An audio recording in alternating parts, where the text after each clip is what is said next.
I think that, first of all, the credibility of the system needs to be restored to some level, to some extent. And that has to be done within the next few days.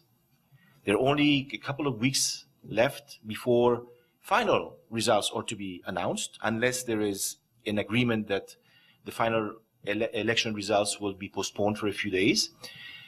And we need to do so in a manner that is acceptable to all sides, and in a manner that really restores trust in the system. Trust has been damaged on all sides. There's very, very little trust in Hamid Karzai anymore.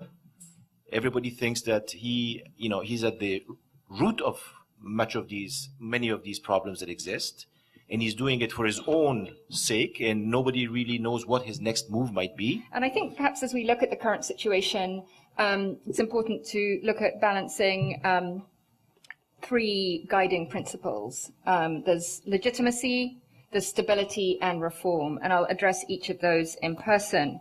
I think legitimacy, as speakers so far have put out, I fully agree, is paramount, and that's in three ways.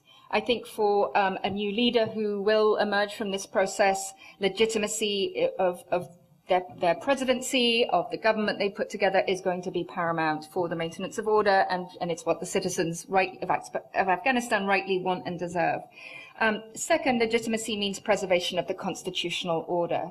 And I think that has been a red line over the years. Very clearly, Secretary Clinton set it out that was a red line in any negotiations with opposition forces. I think it remains. It's a non-negotiable part. The Constitution is one of the very great achievements of the last decade. So preservation of the constitutional rule of law. And then third, the importance of legitimacy of the process itself. Again, I would argue that yes, a lot of investment was made in the Afghan military and Afghan police.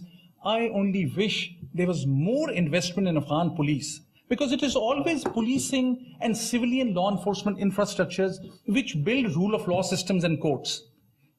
It's great to have a good army in Afghanistan, but what Afghanistan needed more was a larger, broader, more effective, more resourceful law enforcement infrastructure.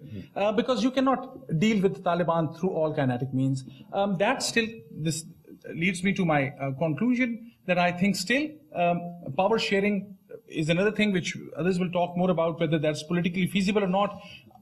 In security arena, no significant change is expected in Afghanistan unless there is a major reform and major investment in the court systems and the law enforcement system in Afghanistan, and that can only happen if there is continued engagement.